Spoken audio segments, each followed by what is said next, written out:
Sepandai-pandainya tupai melompat, pasti akan jatuh juga kan? Dan melihat para tupai-tupai yang melompat itu ternyata seru juga ya. Itu ungkapan yang pantas disematkan kepada para pengganggu-pengganggu di dalam selimut pemerintahan Prabowo. Yang sekarang ibaratnya lagi melompat ke sana dan ke sini buat cari pegangan dari kelakuannya sendiri. Kelihatan banget ya kalau Presiden Prabowo itu udah mulai gerah lah dengan kelakuan para pembantunya nih. Yang kebetulan dicap sebagai orang titipan Jokowi. Saat dunia sedang memanas, kok bisa-bisanya mereka selalu bikin gaduh yang gak perlu nih. Katanya kita butuh persatuan. Katanya kita butuh kebersamaan. Tapi kok persatuan dan kebersamaan kita malah dirusak sendiri nih sama mereka. Apalagi dengan kebijakan-kebijakan konyolnya nih. Apa sih sebenarnya misi mereka ini?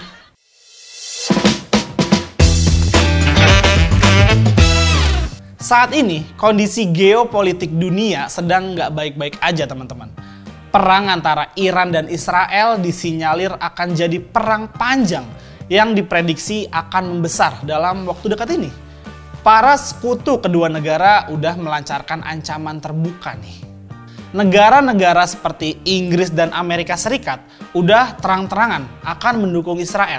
Dan mereka juga udah mengecam Iran supaya segera menyerah.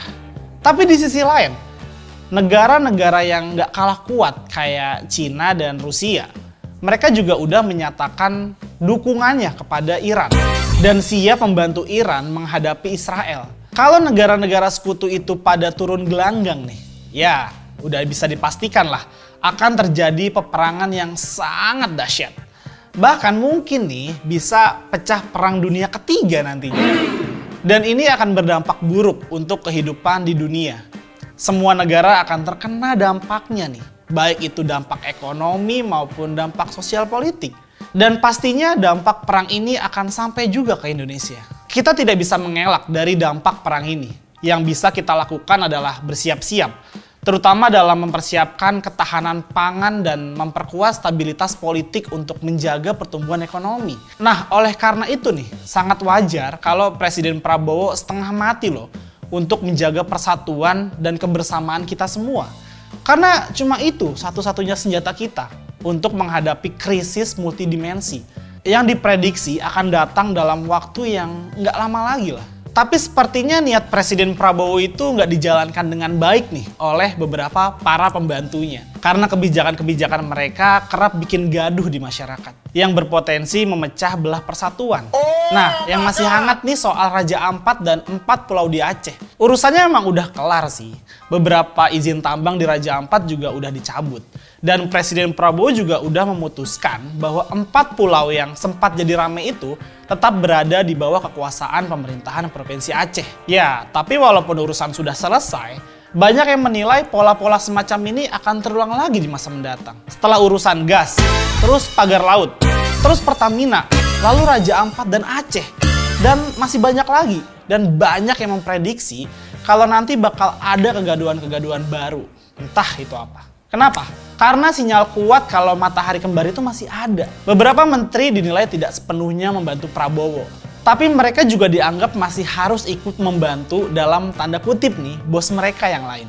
Untuk melunasi utangnya kepada para oligarki atau taipan yang membackup seluruh keperluan logistik politik dirinya maupun keluarganya.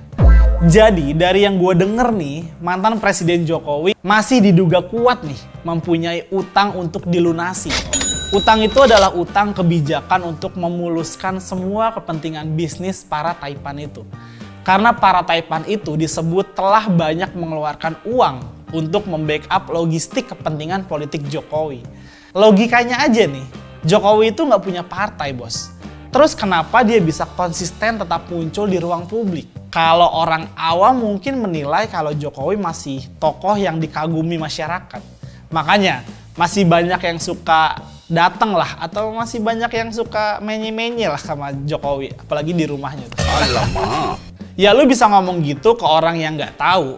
Tapi sebagai orang yang pernah ada di sana dan masih ada beberapa teman-teman gue yang di sana, Ya, gue masih bisa yakinin sih, semua itu nggak terjadi begitu aja, alias settingan. Dan settingan kayak gitu perlu mengkondisikan banyak pihak, bos. Dengan biaya yang nggak sedikit pastinya. Dan kembali lagi, Jokowi nggak punya partai. Jadi dia dapat support dari mana buat menggerakkan para pendukungnya. Yang support dia, yang bilang ya dari para oligarki. Tapi kalau lo bukan anak sekolahan, nggak ada makan siang gratis, para taipan atau oligarki itu pasti mengeluarkan duit yang nggak sedikit untuk membackup logistik politik Jokowi. Nah masalahnya nih, barternya dengan apa? Ya tentunya dengan kebijakan-kebijakan dari beberapa menteri yang dianggap masih jadi kaki tangannya Jokowi nih. Saat ini menduduki posisi strategis dan bisa mengambil kebijakan strategis. Nah contohnya aja nih ya, yang udah dilakukan oleh Bahlil dan Tito kemarin. Dan kabarnya kebijakan konyol yang kontroversial itu dan berbau kepentingan Taipan nih, yang mereka keluarkan dan rame kemarin, itu cuma kebijakan yang viral aja. Yang nggak viral, nggak tahu deh. Mungkin bisa lebih banyak. Presiden Prabowo kabarnya mulai gerah nih sama kelakuan para pembantunya yang terlalu kelihatan pro Jokowi banget lah. Bahkan mungkin saking keselnya nih dengan kelakuan Bahlil, Presiden Prabowo tertangkap kamera nggak mau nyalamin Bahlil waktu beliau mau pergi ke luar negeri. Pas salaman sama Gibran juga mukanya kayak nggak happy gitu dia. Kelihatannya Prabowo mulai lelah dengan kelakuan kaki tangannya Jokowi ini nih. Yang jelas-jelas merusak citra pemerintahan yang dipimpinnya tentunya. Soal Aceh juga nih, kalau dipikir secara logika waras nih, ngapain sih Mendagri Tito ini ngeluarin kebijakan yang aneh kayak gitu? Toh keempat pulau itu masih dalam wilayah negara kesatuan Republik Indonesia loh. Apapun yang terjadi dengan pulau itu, hasilnya ya ada untuk negara. Kenapa juga harus digeser-geser kekuasaannya? Ya kalau ada yang bilang bahwa kebijakan itu adalah dalam tanda kutip nih perintah dari Jokowi, ya nggak salah juga sih. Karena Presiden Prabowo bisa dibilang nggak pernah tahu kalau Mendagri keluarin kebijakan itu. Coba lu pikir aja, kalau Presiden Prabowo tahu dan setuju dengan kebijakan itu, apakah mungkin beliau sendiri yang menganulirnya? Gue rasa nggak seperti itu ya. Nah masalahnya kalau Presiden Prabowo nggak tahu nih, lalu Mendagri Tito Karnavian ini bergerak atas perintah siapa? Nggak salah kan kalau logika orang banyak ini mikir dia disuruh Jokowi untuk memberikan peluang bisnis bagi para oligarki. Karena kabarnya kan di pulau itu tersimpan potensi minyak dan gas bumi loh. Nah kalau gitu ada pertanyaan lagi nih. Kalau cuma untuk minyak dan gas bumi nih, kan sebenarnya bisa aja Mendagri nggak usah keluarin kebijakan itu. Biarin aja tetap di Aceh. Toh masih sama-sama Indonesia kan? Kenapa harus digeser ke Sumut? Jawaban ngasalnya, ya karena Gubernur Sumut bukan anak mantu Jokowi, bos. Itu ngasal loh ya. Gue sebenarnya udah bosen lah bahas soal Jokowi mulu nih. Tapi entah kenapa setiap gue cari tahu tentang sesuatu yang terjadi di negara kita nih, jawaban para narasumber gue itu selalu ada bobo Jokowi. Para narasumber gue juga termasuk beberapa ya teman-teman gue yang kebetulan ini sedang berada di dalam kekuasaan dan ngeliat keadaan sekarang, gue jadi merasa berdosa banget ya. Pernah jadi pendukung beliau.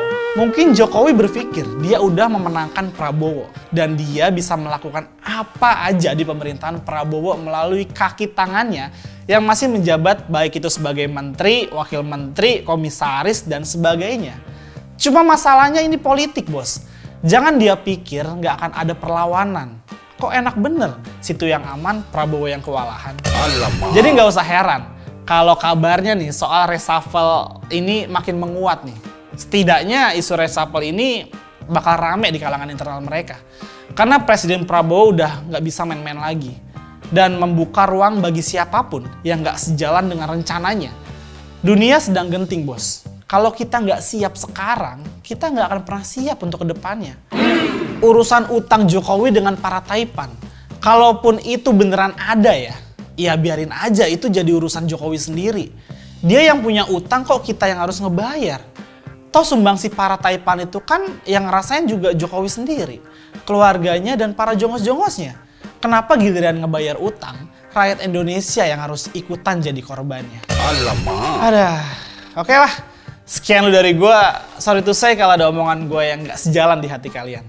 Perbedaan jangan buat kita untuk berhenti berteman. Gue Iwan Chan, bye.